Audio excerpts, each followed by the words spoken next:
안녕하세요, 마당스입니다. 영상이 많이 늦었습니다. 죄송하고 요한계시록이 예언서이면서 순서까지 이것이 맞다 저것이 맞다 그 누구도 장담할 수가 없는 아주 조심스러운 책이에요. 오늘은 갈 길이 머니까 빨리 진행하도록 하겠습니다. 요한계시록은 책 제목답게 시작부터 종말의 시작을 알리고 시작합니다. 계시록 1장 7절 보라, 그분께서 구름들과 함께 오시느니라. 모든 눈이 그분을 보겠고 그분을 찌른 자들도 볼 것이요 땅의 모든 족속들이 그분으로 인하여 통곡하리니 참으로 그러하리로다. 아멘.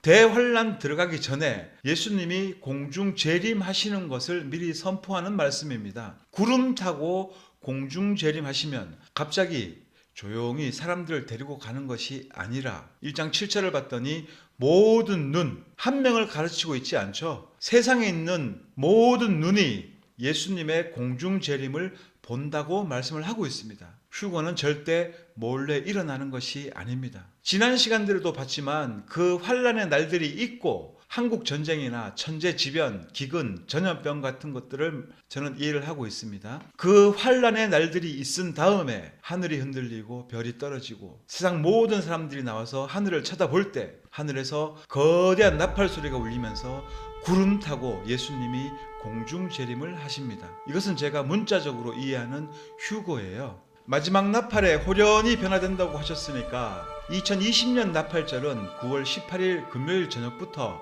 9월 20일 일요일 저녁까지 이스라엘 나팔절 절기에 따라서 나팔을 불게 되는데요. 지금 듣고 계신 나팔 소리가 바로 그때 부는 나팔 소리입니다. 이 나팔 소리가 끝나면서 갑자기 호련히 우리 육신이 변화되어서 공중으로 들림을 받는다고 저는 이해를 하고 있습니다. 자, 그런데 1장 7절 하반부에 보니까 모든 눈이 본다는 것, 이것은 둥근 지구에서는 절대로 불가능합니다. 지구 반대편에 있는 사람들은 어떻게 봅니까? 분명히 북극 중앙으로 내려오실 텐데 내려오실 때 그 찬란한 빛 때문에 남극 땅 가장자리부터 북극 중심까지 평평한 세상에서 모든 사람과 심지어 동물들까지 눈이라는 눈은 모조리 창조주 하나님께서 구름을 타고 오시는 것을 모두 보게 됩니다. 이렇게 성도들의 휴거가 있은 후 대환란이 이제 시작되는데요. 계시록 6장 12절 그분께서 여섯째 봉인을 여신 뒤에 내가 보니 보라, 큰 지진이 나며 해는 머리털로 짠 상복같이 검게 되고 달은 피같이 되며 13절 하늘의 별들은 무화과 나무가 강풍에 흔들릴 때에 설익은 무화과가 떨어지는 것 같이 땅에 떨어지고, 자, 여기서 태양의 실체를 설명해 주고 계십니다. 해가 빛을 내지 않으니까 해의 본체를 볼 수가 있게 되는데요. 이때 태양의 표면은 삼배 옷으로 짜여진 옷감 같다고 표면을 설명하고 있습니다. 색깔은 검은색이라고 우리한테 알려주는 말씀이죠. 그래서 과학에서 말하는 핵융합 같은 것은 절대로 태양에 없습니다. 태양은 온도도 없어요. 또 뒤에 태양의 속성이 나오니까 여기서는 넘어가도록 하겠습니다. 7장 1절 이 일 뒤에 내가 보니 내 천사가 땅의 내 모퉁이에 서서 땅의 내 바람을 붙잡아 바람이 땅에나 바다에나 어떤 나무에도 불지 못하게 하더라. 대환란이 시작되면 바람이 불지 않습니다. 땅의 내 모퉁이에서 천사들이 바람이 나오는 문을 닫아버려서 더 이상 이 땅에는 바람이 불지 않게 되는데요. 바람이 안 불면 어떤 상황이 발생할까요? 일단 하늘 위에 제트 기류가 안 불게 되면 대기의 흐름이 멈추어 버립니다. 따라서 온갖 미세먼지와 연기와 오염 물질들이 자연적으로 걸러지지 않고 눈을 뜰 수 없을 정도로 공기는 따갑고 매콤하고 숨쉬기 힘들 정도로 공기가 탁해집니다. 기관지 관련 병들이 생길 것이고 당연히 방독면은 필수 생활용품이 될 것입니다. 최근 호주에 동성애를 허용하고 교회들도 거기에 발맞추어서 찬성하니까 호주에 재앙이 내렸죠. 6개월 이상 비가 오지 않고 6개월 이상 호주의 사방팔방에서 산불이 나고 있습니다. 우리가 호주에 살고 있지 않다 보니까 크게 상상을 못 하실 텐데요. 최근에 어떤 분이 영상을 올렸는데 차 안에서 창문을 닫고 주행을 하는데도 공기가 메스껍고 그 공기 때문에 두통이 오고 시야는 완전히 가리워져서 일상생활이 힘들다고 올린 영상을 봤습니다. 아마 그 정도 대기, 지금의 호주의 이렇게 아주 탁해져 버린 대기는 대환란에 들어가게 되면 일상생활이 되겠죠. 더 심해질 겁니다. 지금 미세먼지 때문에 마스크 쓰고 다니는데 아마 그때가 되면 마스크 쓰고 다니던 그때가 좋았다라고 탄식이 절로 나올 것 같습니다. 계시록 8장 10절 셋째 천사가 나팔을 불매 등불처럼 타는 큰 별이 하늘로부터 떨어져 강들의 3분의 1과 물들의 근원 위에 떨어졌는데, 큰 별이 물에 떨어진다고 했습니다. 작은 별이 아니에요. 큰 별이 떨어지니까 얼마나 클까요? 지구의 100배 될까요? 1000배 될까요? 과학에서 따지자면 큰 별은 태양의 수백만 배가 되는 별들도 있습니다. 그런데 태양보다도 100배나 더 작은 지구에 큰 별 하나가 떨어지면 이 지구가 어떻게 될까요? 그래서 과학이 말하고 있는 우주와 그 우주에 끝도 없이 펼쳐져 있다고 하는 별들은 모조리 거짓말이고 우주는 존재하지 않습니다. 그리고 하늘의 수많은 별들은 모조리 하늘 안에 있는 조명이에요. 굉장히 작은 조명들입니다. 흙덩어리가 아니니까 과학의 거짓말에 속으면 안 됩니다. 8장 12절 넷째 천사가 나팔을 불매 해의 3분의 1과 달의 3분의 1과 별들의 3분의 1이 타격을 입어 그것들의 3분의 1이 어두워지고 낮이 자기의 3분의 1 동안 빛을 내지 아니하며 밤도 그러하더라. 네 번째 나팔을 부니까 해와 달과 별의 밝기가 3분의 1씩 줄어들었습니다. 해와 달과 별은 스스로 빛을 내고 있었기 때문에 밝기 조절도 가능한 거예요. 그래서 하늘 안에 있는 해와 달과 별들이 빛을 3분의 1씩 잃어버린 걸로 이해를 하고 있습니다. 이것만 보더라도 둥근 지구와 성경 말씀과는 절대 공생할 수가 없어요. 계시록 9장 1절 다섯째 천사가 나팔을 불기에 내가 보니 별 하나가 하늘로부터 땅에 떨어졌는데 그가 바닥 없는 구덩이에 열쇠를 받았더라. 9장 2절 그가 바닥 없는 구덩이를 여니 그 구덩이에서 큰 양광로의 연기 같은 연기가 올라오매 해와 대기가 그 구덩이의 연기로 인해 어두워지며 마치 지옥불 같은 느낌인데요. 하늘에서 별 하나가 땅 아래 바닥 없는 구덩이에 떨어졌습니다. 지옥이 땅 아래 있다는 증거 말씀이라고 저는 이해를 하고 있는데요. 천국도 지옥도 다른 차원에 있는 것이 아닙니다. 그래서 다른 차원은 절대 존재하지 않고 현실 차원만 존재하고 있다고 이해하면 됩니다. 계시록 10장 1절 또 내가 보니 힘센 다른 천사가 구름으로 옷을 입고 하늘로부터 내려오는데 그 머리에는 무지개가 있고 그 얼굴은 해 같으며 그의 발은 불기둥 같더라. 10장 2절 그가 펴놓은 작은 책을 손에 들고 오른발은 바다 위에 왼발은 땅 위에 두고,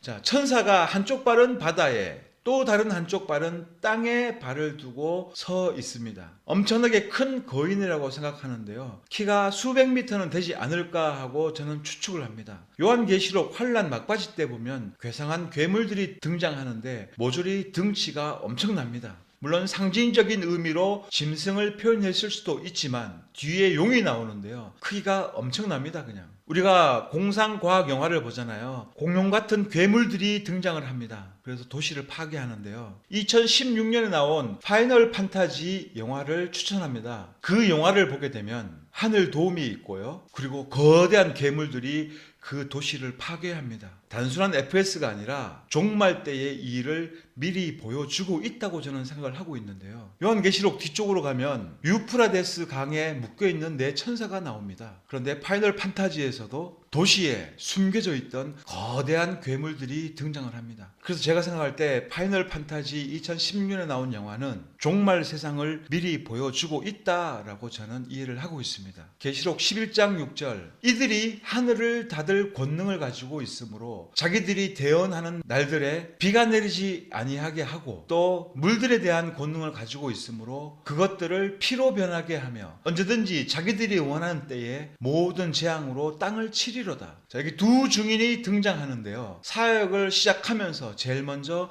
하늘을 닫아서 비가 한 방울도 땅에 내리지 않게 만들어 버립니다. 이 두 증인은 7년 대환란 중에서 전반 3년 6개월 동안 사역을 하게 되는데요. 사역 시작하면서 제일 먼저 하는 일이 하늘을 닫아버리는 거예요. 비가 한 방울도 내리지 않게 되는 거죠. 자, 그래서 우리가 여기서 논리적으로 따져봤을 때 예수님께서 휴거를 말씀하실 때 두 명이 밭을 갈고 있었습니다. 농사를 하고 있었다는 거죠. 하늘에서 비가 오지 않는데 어떻게 농사를 지을 수가 있겠습니까? 비가 오기 때문에 농사를 짓는 겁니다. 그래서 휴거는 대환란 시작하기 전에, 두 증인이 등장하기 전에 휴거가 있다라고 저는 논리적으로 판단을 하고 있습니다. 그리고 요즘 어떤 예언자가 신령하다, 어떤 사람이 두 증인이다 하면서 말들이 참 많이 돌아다니고 있는데요. 아직 두 증인은 나타나지 않았습니다. 그리고 두 증인이 사역을 시작할 때는 무조건 그때부터 하늘에 더 이상 비가 내리지 않게 됩니다. 며칠 전에도 비가 왔는데요. 비가 온다면 아직 두 증인은 나타나지 않은 거예요. 그래서 가짜 예언자들에게 속으면 안 됩니다. 계시록 11장 12절, 그들이 하늘로부터 자기들에게 이리로 올라오라 하고 말씀하시는 큰 음성을 듣고 구름 속에서 하늘로 올라가니 그들의 원수들이 그들을 바라보더라. 두 증인이 3년 6개월의 사역을 마치고 죽습니다. 그리고 3일 만에 부활해서 하늘로 휴거된다는 말씀인데요. 이제 이 일 후에 본격적인 재앙들이 땅에 임하게 됩니다. 후 3년 반이 시작되는데요. 이때부터는 베리칩 666표를 안 받으면 바로 단두대에 끌려가서 처형을 당하는 대환란이 본격적으로 시작이 되는 겁니다. 계시록 11장 19절, 하늘에 있는 하나님의 성전이 열렸는데 그분의 성전 안에 그분의 상속 언약궤가 보이고 또 번개들과 음성들과 천둥들과 지진과 큰 우박이 있더라. 하나님의 창고에 번개와 천둥과 지진의 근원과 큰 우박들이 있다고 말씀하는 구절입니다. 계시록 12장 4절, 그 꼬리가 하늘의 별들 중 3분의 1을 끌어다가 땅에 던지더라.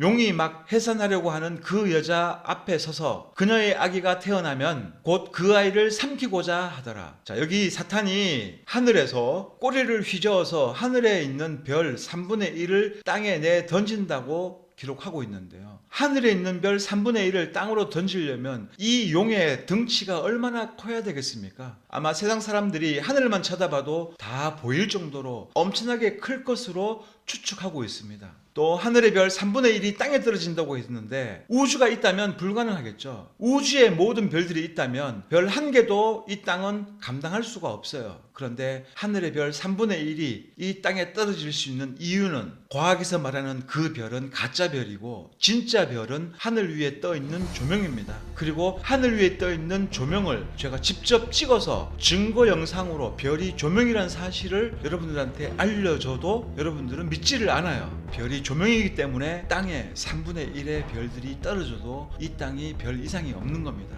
다만 별들이 떨어질 때 엄청난 폭발음을 내게 되어 있습니다. 떨어지면서 쉴 새 없이 터지는 굉음 때문에 아마 그 소리만 듣고도 사람 심장에 녹아내릴 거예요. 대환란에 남겨지게 되면 이런 현상들을 다 구경할 수가 있습니다. 대신 달의 힘이 쫙 풀려서 두려움에 떨면서 이런 광경들을 목격하게 되겠죠. 하늘에 떨어지는 별 궁금하신 분들은 유튜브에서 하늘에서 떨어지는 별들이라는 키워드로 검색하면 제가 만들어 올린 영상이 뜨게 됩니다. 쉽게 볼 수 없는 영상까지 들어가 있으니까 꼭 시청해 보시기를 추천해 드립니다.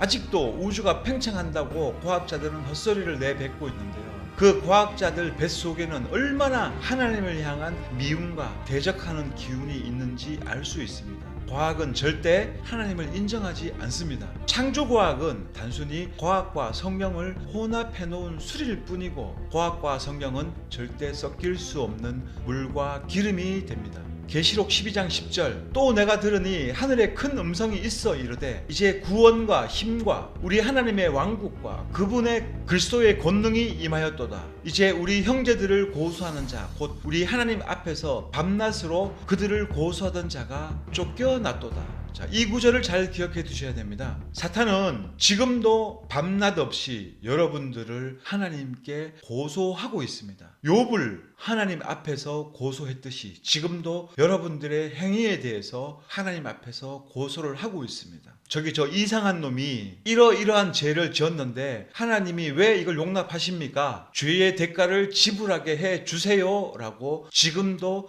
사탄은 하나님 보좌 앞에서 하나님께 여러분들을 고소하고 있습니다. 대환란 후반부에 하늘에 있던 용이 이제 땅으로 떨어지게 됩니다. 계시록 13장 13절, 그가 큰 이적을 행하되 사람들의 눈 앞에서 불이 하늘로부터 땅 위로 내려오게 하고 적그리스도가 사탄에게 권능을 받아서 온갖 신기한 이적들을 행한다고 나와 있는데요. 이런 이적들을 보면서, 이런 기적들을 보면서 사람들이 적그리스도에게 미혹이 되게 되어 있습니다. 그리고 그 적그리스도는 지금 세상에 와 있지만 아직 그 정체를 드러내지 않고 있을 뿐인 거고요. 조만간에 나타날 것으로 저는 예측을 하고 있습니다. 계시록 14장 7절, 그가 큰 음성으로 이르되 하나님을 두려워하고 그분께 영광을 돌리라. 그분의 심판의 시간이 이르렀으니 하늘과 땅과 바다와 물들의 근원들을 만드신 분께 경배하라 하더라. 대환란의 심판의 범위가 나오는데요. 하늘과 땅과 바다와 물들의 근원, 땅 아랫부분이죠. 여기까지가 심판의 범위가 되고 여기에 우주는 역시 없습니다. 오로지 우리가 사는 이 세상 안에 존재하고 있는 것들을 심판하고, 우리가 사는 세상 밖에는 엄청난 물들이 존재하고 그 위에 천국이 있을 뿐인 거예요. 계시록 16장 8절, 넷째 천사가 자기 병을 해 위에 쏟아 부음에 해가 사람들을 불로 태울 권능을 받아서 처음에는 태양이 빛을 3분의 1 잃어버렸습니다. 출력이 낮아진 거죠. 그런데 이제는 그 출력을 높여가지고 얼마나 맹렬한 자기장을 발산하냐면 사람들이 다 타버릴 정도로 뜨거운 자기장을 발생시킵니다. 그래서 사람들이 그 뜨거운 열기에 불에 탄다고 말씀하고 있습니다. 그래서 태양은 출력을 낮출 수도 있고 높일 수도 있고 아예 꺼져버릴 수도 있다라는 것이 태양의 속성이 됩니다. 계시록 16장 21절, 또 무게가 각각 1달란트나 되는 큰 우박이 하늘에서 나와 사람들 위에 떨어짐에 사람들이 우박의 재앙으로 인해 하나님을 모독하니 이는 그것의 재앙이 지극히 컸기 때문이더라. 자, 여기에 하나님의 창고에 우박들이 있는데요. 이 우박들이 한 개가 1달란트나 된다고 합니다. 1달란트면 요즘 무게로 30kg이 넘는다고 하는데요. 우박 한 개가 30kg가 넘어가면 어떻게 될까요? 그 우박들이 땅에 떨어지니까 사람들 어떻게 될까요? 상상만으로도 무시무시합니다. 결코 땅에 있는 물이 증발해서 하늘로 올라가고 구름으로 있다가 그것이 똘똘똘 뭉쳐가지고 30kg씩이나 되는 우박으로 해서 떨어질 수는 없는 겁니다. 이런 큰 재앙의 우박들이나 이런 재앙적 큰 비는 하늘 돔 밖에서 오게 되어 있는 겁니다. 계시록 17장 4절, 그 여자는 자색 옷과 주홍색 옷을 차려입고 금과 보석들과 진주들로 꾸몄으며 가증한 것들과 자기의 음행으로 인해 더러운 것으로 가득한 금잔을 손에 가졌더라. 자, 이 여자가 누굴까요? 바로 교황청입니다. 2000년 전에 어떻게 이렇게 자세하게 현재 교황이 어떤 옷을 입고 어떤 치장을 하고 또 손에 어떤 잔을 들고 있는지를 정확하게 묘사를 하고 있어요. 이거 기절할 노릇인데요. 성경은 그냥 책이 아니에요. 하나님의 살아있는 말씀입니다. 그렇기 때문에 2000년 후에 있을 교황의 행태를 요한계시록에서 그대로 다 보여주고 있잖아요.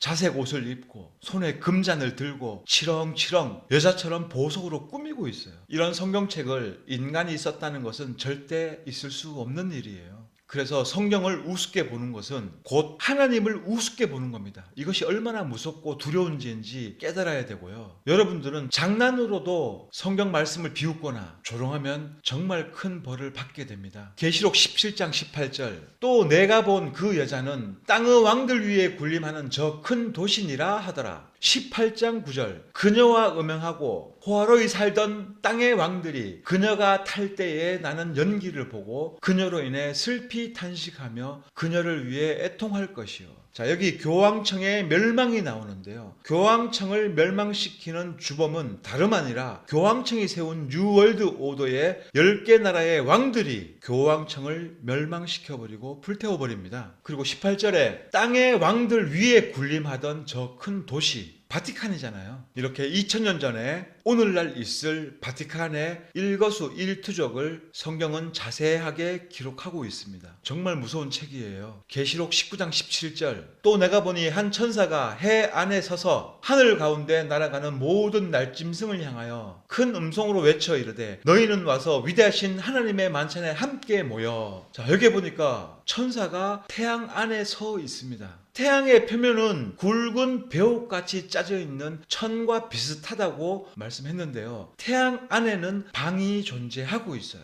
그리고 그 방 안에 천사가 들어갈 수 있습니다. 천사가 태양 안에 서서 하늘 가운데 외친다고 말씀하고 있는데요. 과학자들은 수소 덩어리가 응집되어서 지금도 핵 분열을 지속적으로 하고 있다고 거짓말하고 있는데 가보지도 못한 태양 속을 지들이 어떻게 알 수 있겠습니까? 이래도 여러분들은 태양의 핵 분열을 믿으실 겁니까? 아니면 태양 안에 빈 방이 있고 거기 천사가 들어갈 수 있다라는 성경 말씀을 믿으실 겁니까? 태양의 핵 융합, 핵 분열은 믿어도 태양에 방이 있다는 사실은 못 믿겠죠. 여기서 말씀을 믿을지 아니면 자기 생각을 믿을지 밝히 드러나게 되는데요. 과학에 속지 말고 진정한 창조 세상으로 빨리 나오시기를 바랍니다. 트루먼 쇼라는 영화에서도 가짜 세상을 만들어 놓은 사람이 트루먼을 조종하기 위해서 관제센터가 달 속에 있었습니다. 트루먼 영화는 태양의 속성을 이미 알고 있었던 거죠. 계시록 21장 1절 내가 새 하늘과 새 땅을 보았으니 이는 처음 하늘과 처음 땅이 사라졌고 바다도 다시 있지 아니하였기 때문이더라. 21장 2절 나 요한이 봄에 거룩한 도시 새 예루살렘이 신부가 자기 남편을 위하여 단정한 것 같이 예비한 채 하늘에서 하나님으로부터 내려오더라. 21장 16절 그 도시는 네모 반듯하게 놓여 있으며 길이가 너비만큼 길더라. 그가 그 갈대로 도시를 측량하니 12,000 스타디온이더라. 그것의 길이와 너비와 높이가 같으니라. 자, 여기 거룩한 도시 새 하늘과 새 땅, 새 예루살렘 성이 하늘에서 내려오는 장면이 묘사되어 있습니다. 그 크기를 봤더니 길이와 너비와 높이가 똑같은 정사각형이었어요. 얼마나 큰지 역시나 둥근 지구에서는 이런 정사각형은 절대로 내려와서 앉을 자리가 없어요. 굴곡 때문에 시소 타듯이 기울어질 수밖에 없는데요. 평평한 세상에서만 새 예루살렘 성이 내려와서 땅에 안착할 수 있습니다. 좌우 길이가 2,400km나 되는 새 예루살렘 성은 오직 평평한 땅에만 내려올 수가 있는 겁니다. 둥근 지구에서는 내려올 수가 없다는 사실. 자, 이렇게 요한계시록을 살펴봤는데요. 전에도 말씀드렸듯이 창조 세상에 이렇게 구조가 생긴 이유가 요한계시록에 다 나오고 있다고 말씀을 드렸는데요. 이 영상이 너무 길어져서 이 한 영상 안에는 도저히 못 담을 것 같고요. 제가 이 영상 다음 영상으로 요한계시록과 창조 세상 영상을 만들어서 최대한 빨리 올리도록 하겠습니다. 지금까지 내용은 제가 언제나 그렇듯이 5%, 10% 항상 부족한 측면이 있고 저 혼자 외골수적인 생각을 하고 있기 때문에 여러분들의 생각과 조금 틀리더라도 널리 이해해 주시기를 부탁드리고 제 주 타켓은 성경 교리가 아니고 성경 속에 있는 평평한 세상입니다. 창조 세상을 여러분들한테 알려드리기 위해서 제가 성경 말씀을 운운하고 있는 것이지 제가 여러분들의 선생이 되어서 여러분들을 가르치는 것이 아니니까 오해하지 말아 주시길 바랍니다. 다음 영상에서 피날레를 장식하고 오늘은 여기서 마치겠습니다. 감사합니다.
волна прошла. Нихуя.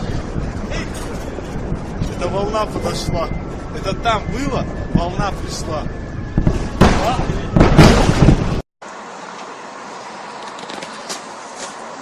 Бля, они двигаются. Блядь, я видел, я сначала его увидел, он посмотрел.